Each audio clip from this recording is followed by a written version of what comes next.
Brother forged documents to steal my $2 million haunted mansion, so I had him arrested in front of 200 Halloween guests. Hey friends, got a sec? Drop your thoughts in the comments and hit subscribe. It's quick for you, but it really means a lot to us. Alright, let's dive into today's story. Initial post October 15th. I never thought I'd be writing something like this, but I need to document everything that's happening before I lose my mind. My name is Robert. I'm 31 and I just discovered that my younger brother James and his wife Jennifer have been plotting to steal the Victorian mansion I inherited from our grandmother. The kicker, they did it right before the biggest Halloween charity event of the year. Let me give you some background. Our grandmother, Patricia, passed away 18 months ago. She was an eccentric woman who turned her 1890s Victorian mansion into the town's most famous Halloween attraction. For 30 years, Patricia's haunted manor raised money for local children's hospitals every October. When she died, she left the house to me, not because I was the favorite, but because I'd spent every summer and Halloween season helping her maintain the property and run the events. James was furious when the will was read. He'd always assumed the house would be split between us, despite never lifting a finger to help with maintenance or events. He married Jennifer, a real estate agent 2 years ago, and she immediately saw dollar signs. The property sits on 5 acres of prime real estate worth easily $1.5 million just for the land alone. The house itself is a registered historical landmark. I discovered their scheme completely by accident. I was in my home office preparing vendor contracts for this year's Halloween event when I received an email from the county recorder's office. It was a routine notification about a recent property transfer for my address. My blood went cold. I hadn't transferred anything. I immediately drove to the county office. The clerk, Betty, who's known our family for years, pulled up the records. There it was, a deed transfer dated 2 weeks ago, signed with my signature, transferring the property to James and Jennifer Morrison Family Trust. The notary seal belonged to Jennifer's colleague at her real estate office. This isn't my signature, I told Betty, my hand shaking as I held the document. She looked at me with concern. Robert, honey, are you sure? It was filed with all the proper paperwork. I pulled out my driver's license and showed her my actual signature. Even to an untrained eye, the differences were obvious. The forged signature had a different slant. The R was completely wrong, and they'd even spelled my middle name incorrectly on one of the forms. Betty's face went pale. Oh my goodness, this is serious, Robert. You need to contact law enforcement immediately. But I knew I needed to be strategic. The Halloween event was in 2 weeks with over 200 tickets already sold. If I acted rashly, James and Jennifer might sabotage the event or create a public scene that would ruin the charity fundraiser. I needed to handle this carefully. I made copies of everything and drove home, my mind racing. As I pulled into the driveway of the mansion, my mansion, I saw James's BMW parked out front. He was on the porch with Jennifer measuring the windows. They were literally measuring for new curtains while I still lived there. Robert, James called out with fake cheerfulness. Just stopping by to check on our investment. Your investment? I asked, keeping my voice level. Jennifer stepped forward, her practiced real estate smile plastered on her face. Well, with the property transfer and all, we figured we should start planning renovations. This Halloween nonsense has to stop. We're sitting on a gold mine here. I felt rage building, but kept my expression neutral. Halloween nonsense that raises $50,000 a year for sick children. Come on, Robert, James said, his tone condescending. You can't live in the past forever. Grandmother is gone. It's time to be practical. You'll get your share once we sell, minus the costs of renovation, of course.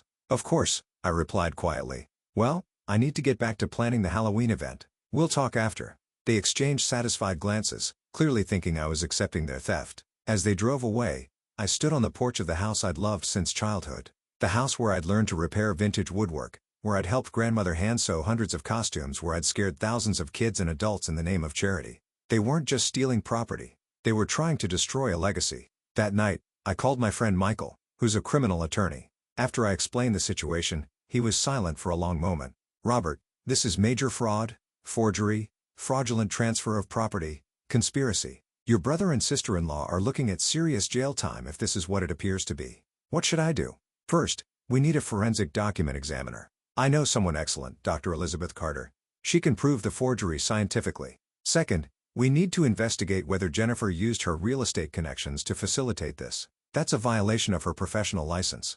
Third, we need to time this carefully. You want law enforcement ready to act, but you also want to protect your event. Can we handle this quietly until after Halloween? Michael paused. Actually, I have a better idea. What if we handle this during the event? Maximum witnesses, including many prominent community members. It would prevent them from spinning the narrative later. It seemed poetic. They'd tried to steal the Halloween mansion, and they'd face justice on Halloween itself. Update 1, October 22nd.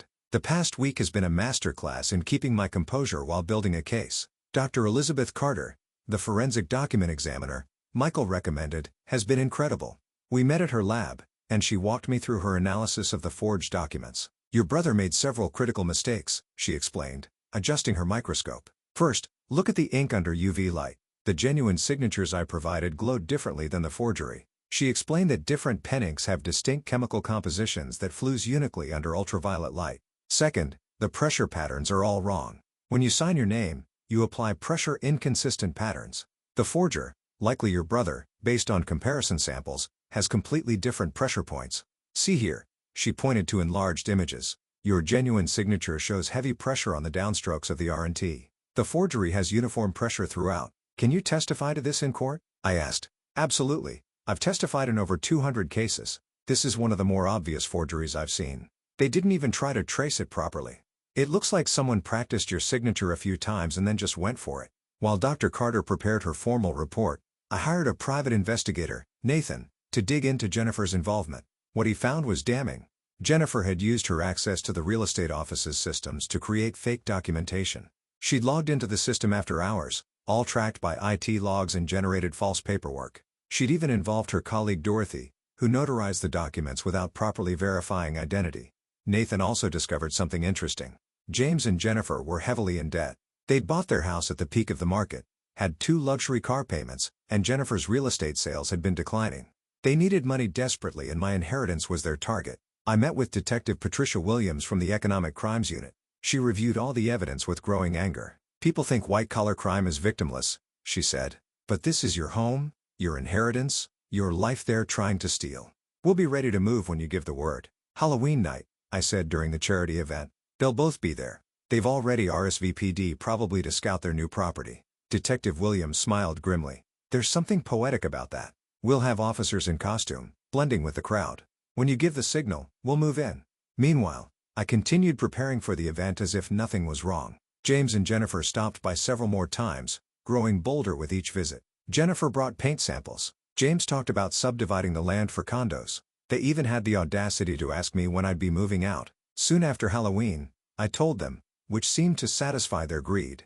The irony was beautiful. The mansion was decorated with crime scene tape as part of the Halloween decorations. Little did the thieves know, it would soon be real. Update 2, October 31st, Halloween night.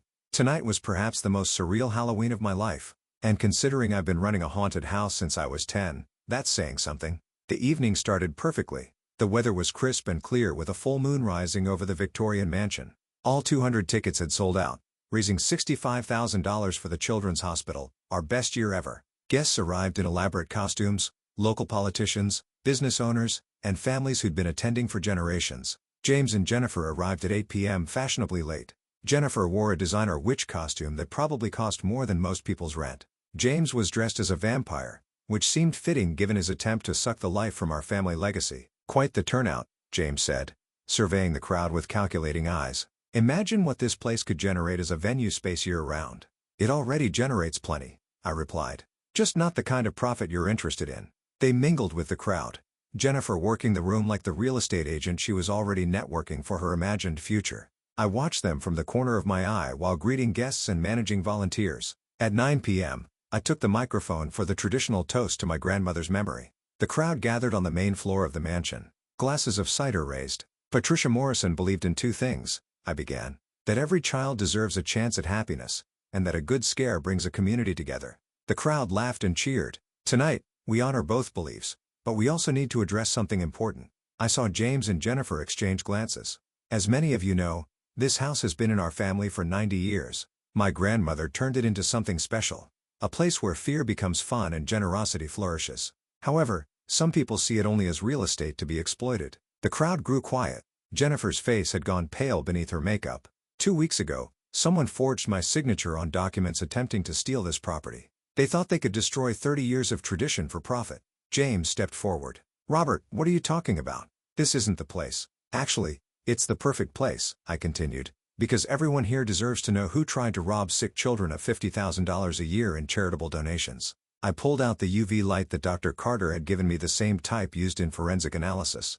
This is interesting. Under ultraviolet light, real ink and forged ink showed different properties. I held up the original deed and the forged transfer documents, shining the light on each. Even from a distance, the difference was visible. The crowd gasped. Dr. Elizabeth Carter, a forensic document examiner, confirmed these signatures were forged. The perpetrators used their position at a real estate firm to file fraudulent paperwork with the county. Jennifer tried to move toward the exit, but found her path blocked by what appeared to be a very convincing zombie. The zombie was actually Officer Timothy Chen in special effects makeup. The really tragic part, I continued, my voice carrying through the dead silent room, is that the forgers are my own brother James and his wife Jennifer. The crowd's gasp was audible. Several people pulled out their phones, recording everything. James' face contorted with rage. You're lying. We had every right to that property. You manipulated grandmother. I have the forensic reports, the IT logs showing Jennifer accessing her company system after hours and witness testimonies. Detective Williams,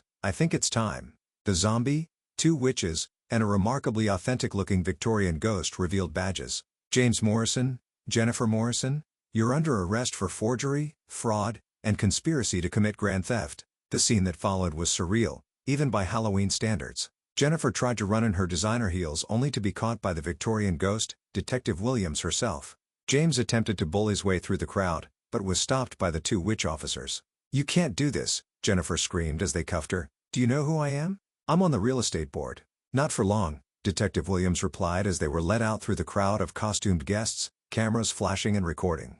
James turned to me with pure hatred in his eyes. You've destroyed our family. No, James. You did that when you decided to steal from me and destroy grandmother's legacy. The crowd parted like the Red Sea as the officers escorted them to the waiting police cars. The lights flashed against the Halloween decorations, creating an eerily appropriate atmosphere. After they were gone, the party resumed with a strange energy, part shock, part excitement at having witnessed such drama. The local news arrived within an hour and I gave a brief statement about protecting charitable institutions from fraud.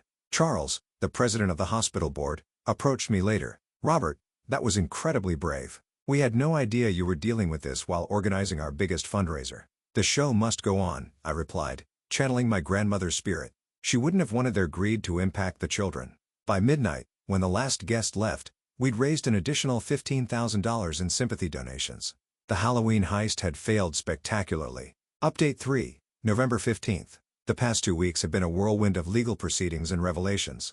The full scope of James and Jennifer's plan has come to light, and it's worse than I initially thought. During Jennifer's real estate office investigation, they discovered she'd done this before. Smaller forgeries on 3 other properties taking advantage of elderly clients. She'd allegedly convinced them to sign documents they didn't understand, netting her illegal commissions of over $200,000 over 2 years. Dorothy, the notary who'd stamped the fraudulent documents, immediately cooperated with authorities. She admitted Jennifer had told her I was too embarrassed to come in person because of gambling debts and that James was helping me out. Dorothy's cooperation led to a reduced charge, but she still lost her notary license. The real estate board held an emergency hearing. I testified, as did Dr. Carter with her forensic evidence. Jennifer's license was not just suspended, it was permanently revoked. She'll never sell real estate again in any state as this goes on her permanent record. James' situation is even more dire. His employer, a financial services firm, fired him immediately upon learning of his arrest. Apparently, having an employee charged with fraud and forgery isn't good for a company that manages people's retirement funds. Who would have thought? Their house, already mortgaged to the hilt, is now in foreclosure. The luxury cars were repossessed last week.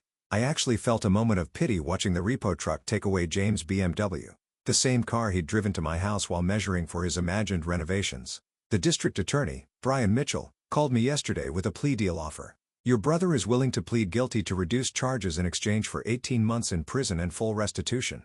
Jennifer would get 12 months with 6 served on house arrest. And if we go to trial with the evidence you've provided, they're looking at 5 to 7 years each. But trials are expensive and time-consuming. Your call. I thought about it for a day. Part of me wanted them to face maximum consequences, but another part just wanted this over. I'll accept the plea deal on one condition. They must publicly apologize at next year's Halloween charity event.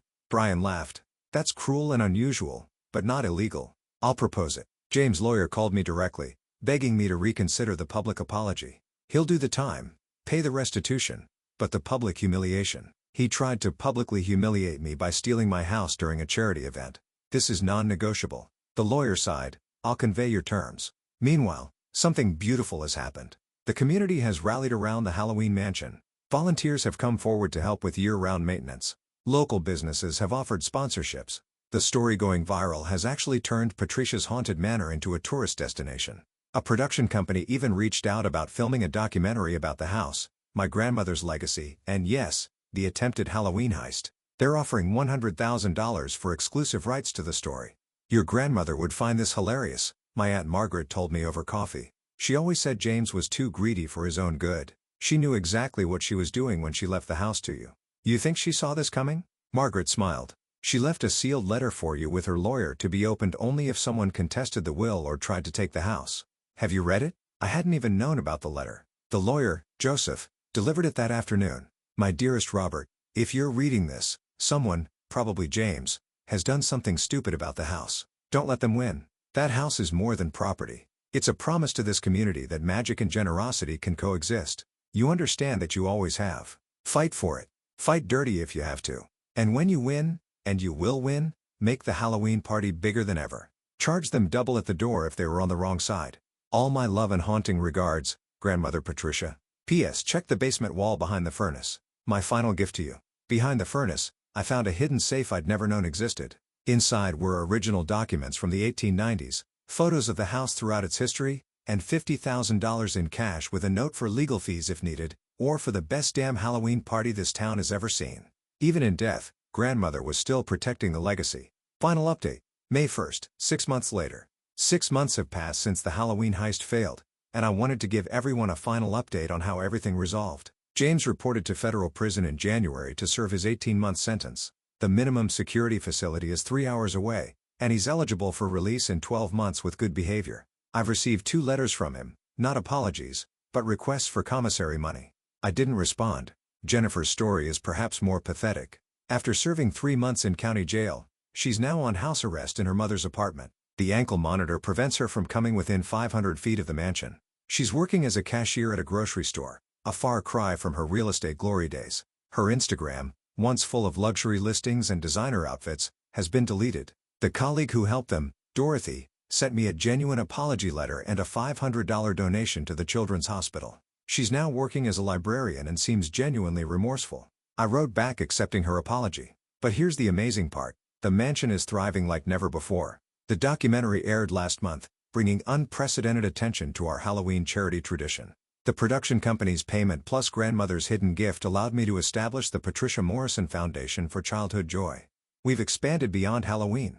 The mansion now hosts monthly Magical Mysteries events for sick children from a hospital, a summer Gothic literature camp for teens, Victorian Christmas celebrations that raised $30,000 last December, wedding rentals only for couples who agree to include at least one spooky element. The property value has skyrocketed not from development potential but from its status as a registered historic landmark and established event venue.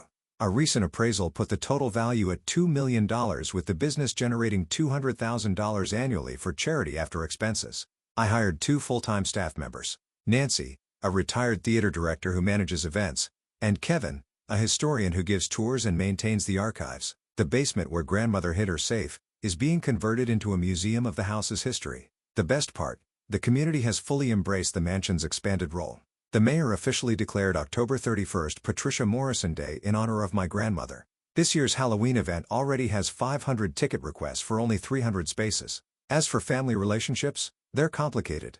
My parents, who initially tried to stay neutral, have come to terms with what James did. My mother, Linda, told me last week, we failed James by never saying no to him. Patricia saw what we couldn't. My father, David, has been helping with mansion repairs, his way of showing support without explicitly taking sides. Your grandmother would be proud, he said while we restored the Victorian parlor. You didn't just save the house, you saved her dream. Other relatives have been surprisingly supportive. Even those who thought grandmother was eccentric now understand she was actually visionary. The mansion isn't just a house, it's a community institution. The required public apology is scheduled for this Halloween. James will be transported from prison and Jennifer will attend as part of her plea agreement. They must stand on the same spot where they were arrested and apologize to the community for attempting to destroy a charitable institution. The prosecutor assured me they cannot refuse without violating their plea deals, which would mean serving full sentences. Some might say I'm being vindictive. Maybe I am, but they didn't just try to steal property. They tried to destroy something beautiful that brought joy to thousands of children. They viewed grandmother's legacy as nothing more than a real estate opportunity. Last week, while cleaning the attic, I found grandmother's journal from 1994, the first year of the Halloween charity event. She wrote, "Robert, age 5, helped me hang cobwebs today. He asked if the ghosts were real. I told him the only real ghosts are the memories we make and the love we leave behind. He said he wanted to be a ghost in this house someday so he could stay forever and keep making children laugh. Out of the mouths of babes comes truth. I'm not a ghost, but I'm keeping my promise to that 5-year-old boy and to the grandmother who believed in him." The mansion stands stronger than ever, a testament to the idea that greed may attempt to destroy beauty, but community, justice, and a little strategic planning will always prevail. This Halloween, when the doors open to welcome hundreds of families, when children's laughter echoes through rooms that almost became condos, when we raise money for those who need it most, that's the real revenge. James thought he was stealing a house. He never understood he was trying to steal a legacy. Now he has 18 months in a federal cell to figure out the difference. As grandmother would say, the best haunting is a life well lived in spite of those who wish you ill. The Halloween heist failed. The Halloween legacy lives on. Thank you to everyone who supported me through this ordeal. To those facing similar family betrayals, document everything, lawyer up, and never let them make you feel guilty for protecting what's rightfully yours. And sometimes the best revenge is massive success combined with perfectly legal consequences. If you're ever in town during Halloween, stop by Patricia's Haunted Manor. I'll save you a ticket, but James and Jennifer's friends pay double. Grandmother's orders.